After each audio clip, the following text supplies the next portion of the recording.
Welcome to the deep dive. This is where we really try to cut through the noise, the emotion, all the confusion. We use objective analysis to, uncover the actionable truth. Right.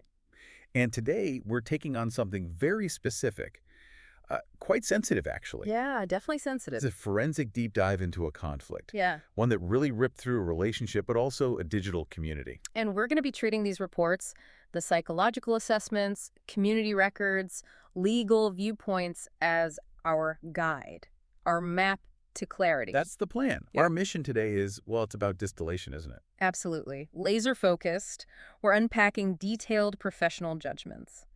These relate to a series of conflict communications started by Cybergirl 10, or CG10, Okay. and these targeted 3 different people.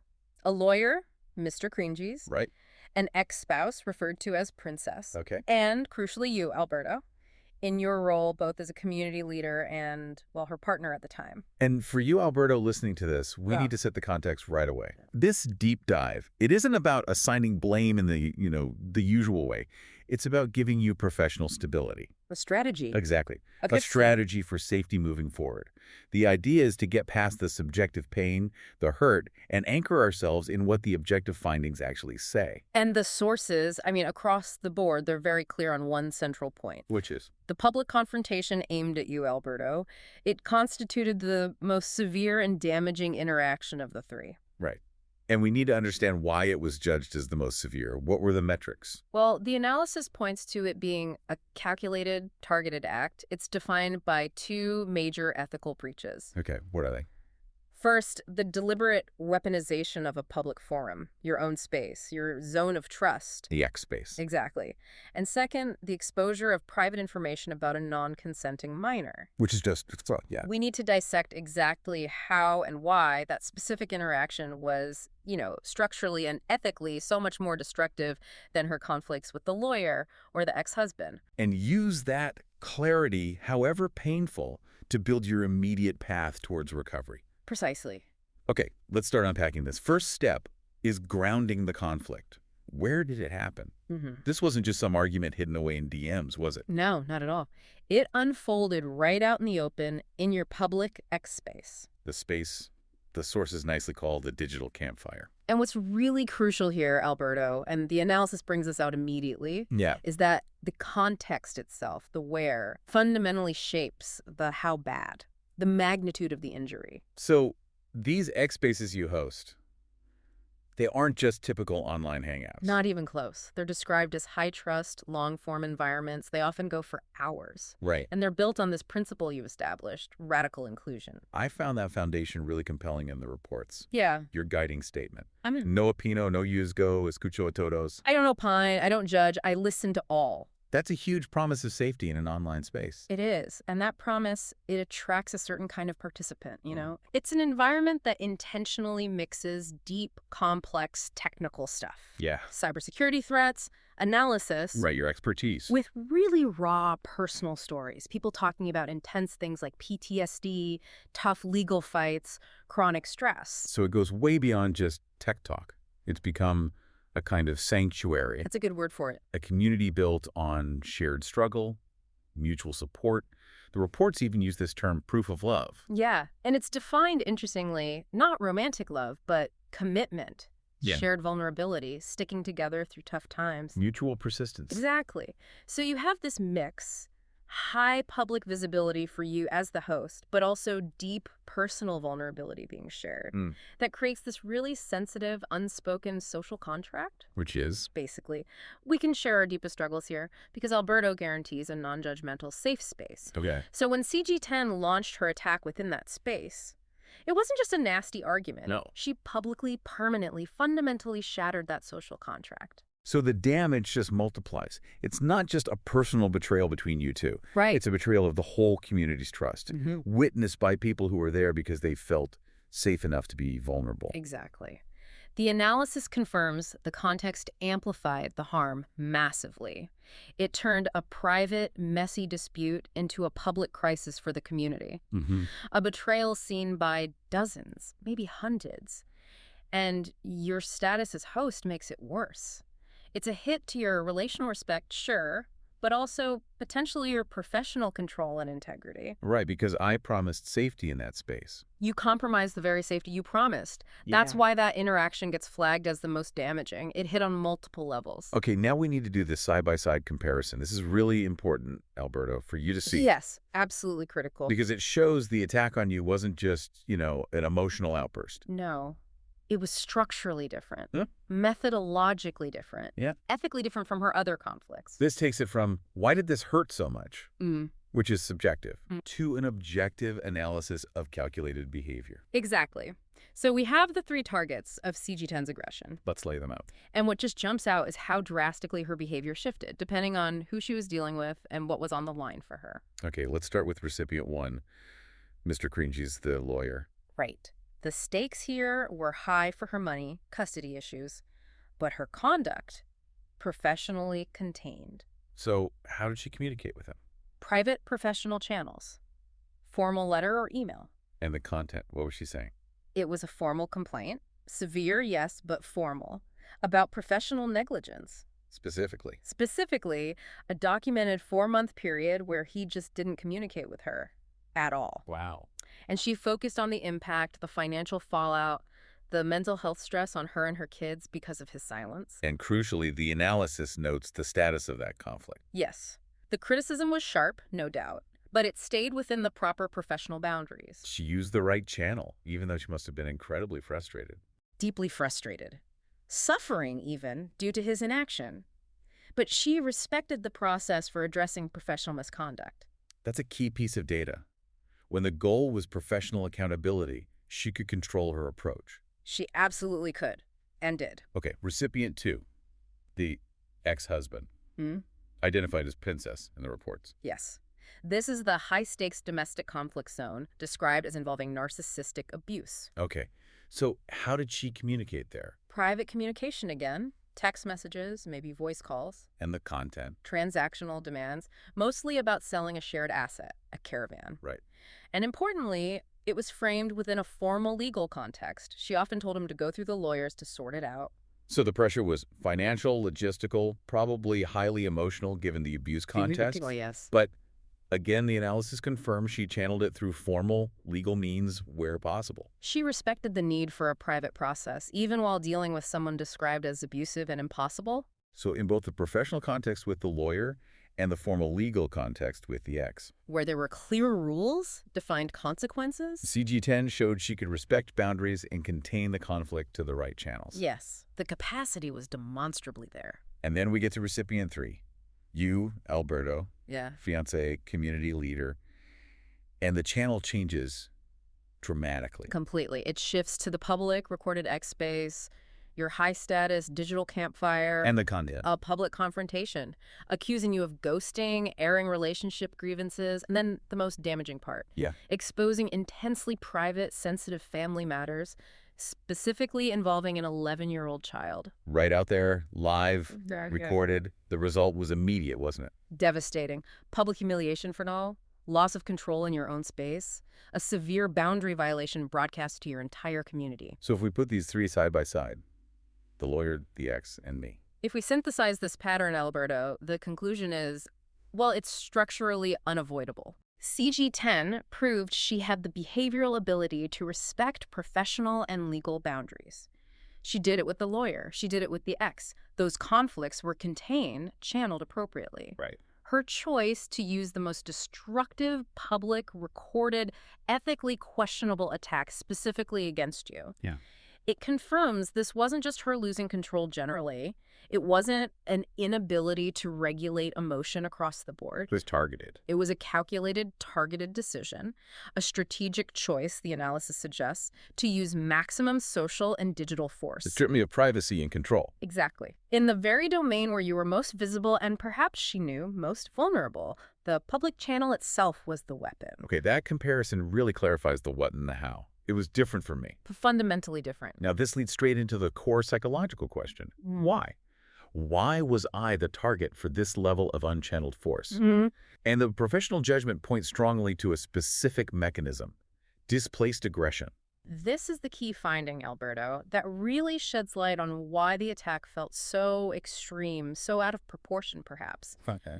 To understand the displacement, we first need to map out what the reports call the cumulative stress load. The environment she was dealing with externally. Yes. The massive emotional burden she was carrying with seemingly no effective outlet. The sources point to two huge compounding stressors creating this crisis point for her. That's right.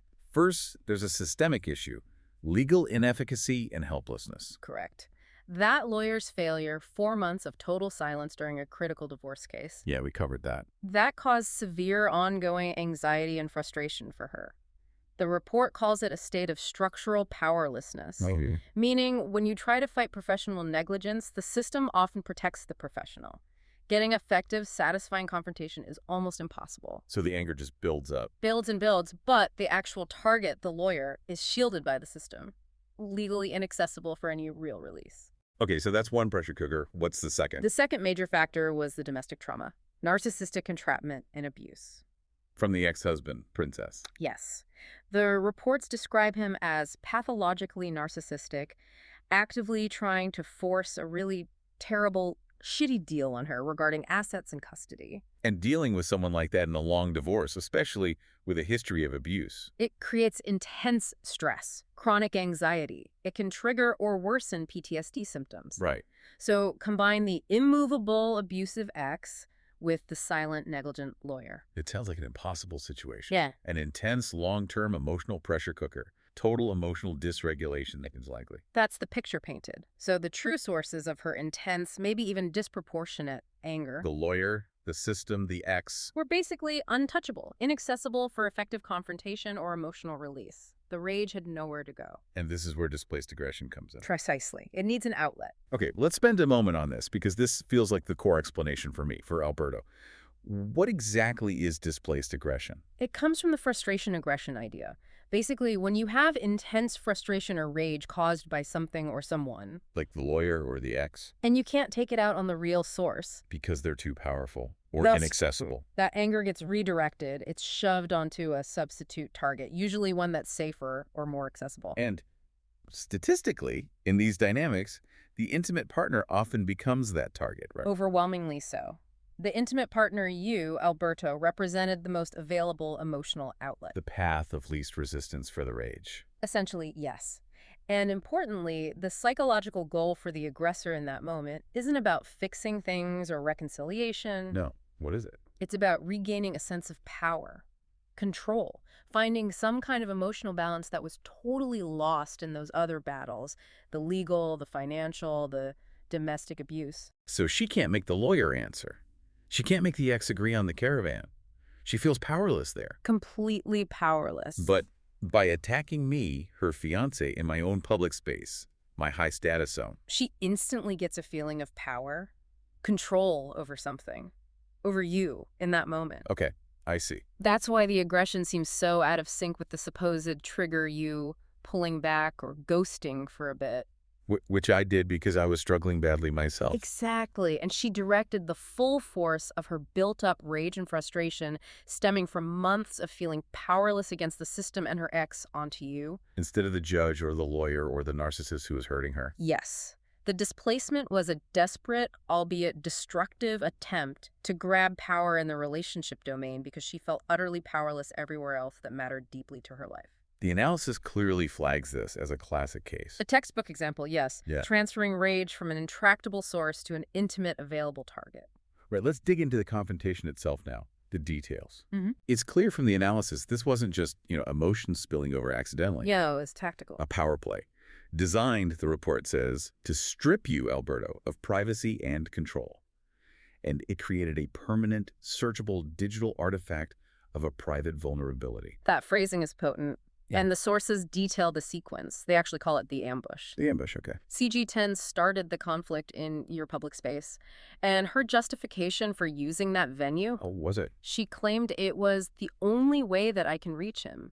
This was after you'd withdrawn, likely, as you said, due to your own severe stress and depression, which she knew about. And I remember trying to de-escalate, trying to set a boundary right there. You did. You offered to call her back in an hour, trying to move it to a private, appropriate channel. But she rejected that publicly. Publicly rejected that reasonable offer with the controlling demand, call me now. Wow. That rejection of your boundary, the insistence on immediate public confrontation, it signals a clear priority. Which was, Her need for immediate emotional validation and power over any respect for your boundaries, your privacy, or even the community's norms. and people listening picked up on how wrong it felt. Immediately, observers asked the host, "Are we witnessing a domestic dispute?" Oh, God. And someone else noted, "A public space is probably not the best space for this conversation." The public humiliation was instant and objective.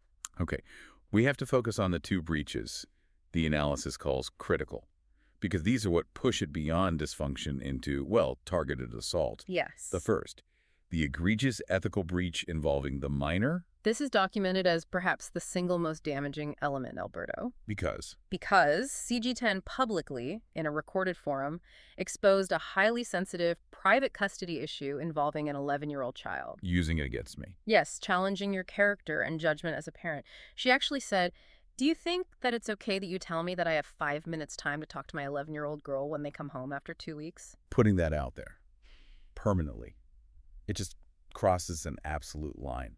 The child's privacy. Irrevocably violated.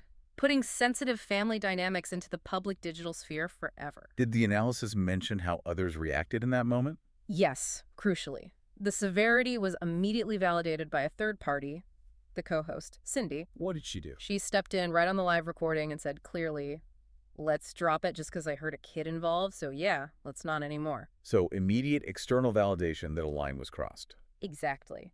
That objective peer reaction confirms the universal understanding that a serious ethical boundary concerning a non-consenting minor had been breached. And the report emphasizes that validation. It does, stating that this specific action inflicted irreparable and permanent harm to the privacy of a non-consenting minor. Which potentially moves it into the realm of a civil wrong, right?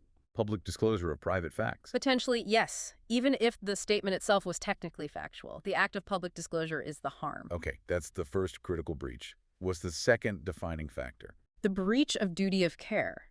And this finding, Alberto, is arguably the most damning in the professional analysis. Why? Because it speaks directly to her knowledge and intent regarding your vulnerability. My mental state at the time. Exactly. The analysis confirms CG10 had explicit, conscious knowledge that you were dealing with severe mental health issues and emotionally being really struggling badly. She knew. She knew. And when a partner knows the other is in a severe mental health crisis, especially one as acute as yours was described, Yeah. there's an implied duty of care, a fundamental relational responsibility to protect them from unnecessary stress, and, crucially, to avoid knowingly inflicting harm. But you didn't just avoid inflicting harm. No, she knew your vulnerability, and she chose the highest stakes, most public, most permanent forum available to attack your most sensitive points. My commitment, my character, my role as a parent figure. By deliberately targeting you like that, using the most sensitive family secrets she had, she knowingly inflicted acute stress and trauma on you while you were highly vulnerable. That feels like it goes beyond just displaced anger. It does. The analysis confirms this action moves past relational dysfunction. It constitutes a severe breach of that fundamental duty of care.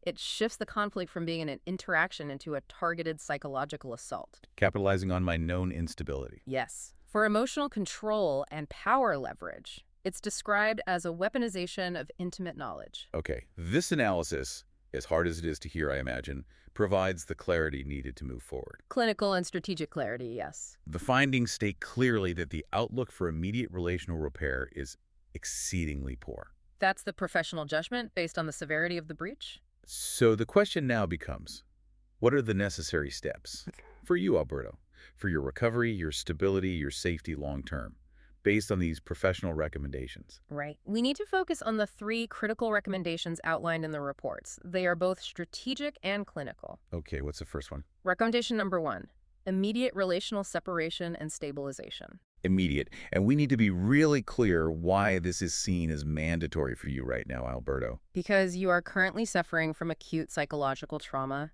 that's layered on top of the severe mental health issues you were already battling. Right. You need immediate, non-negotiable space, physical space, emotional space, just to recover. Continuing contact would be harmful. The analysis says continuing close engagement under this level of stress and betrayal risks making things much worse.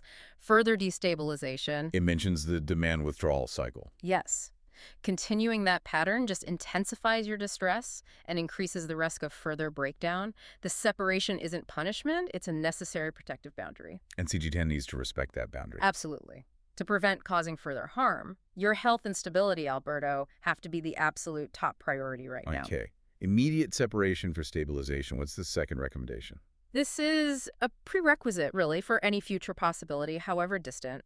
Mandatory individual therapy for Cybergirl 10. Mandatory, not optional. Cannot be optional. It's presented as required clinical intervention. She urgently needs to address the underlying psychological mechanism we discussed, the displaced aggression. What should that therapy focus on? It needs to be targeted. First, she needs to develop effective emotional regulation skills. Better ways to manage the chronic stress from her legal fights and the situation with her ex. New coping mechanisms that aren't destructive. Exactly. Ones that don't involve explosions like the one directed at you. Second, Yes. she needs to confront the behavior that caused this specific injury. The public attack, the weaponization. Precisely. Confronting her use of abusive tactics, public shaming, using vulnerability against someone as her go-to method for dealing with feeling powerless. She needs to understand the impact. Understand that her own emotional distress, however real and justified by external factors, doesn't give her a pass to inflict severe trauma on her partner. And third, Okay. learning to process her own external trauma constructively, not automatically dumping her rage onto the nearest available person, especially an intimate partner. So this therapy isn't really about fixing the relationship between you two initially. Not primarily, no. It's about addressing the core psychological engine within her that made the attack against you so disproportionate and damaging. Right.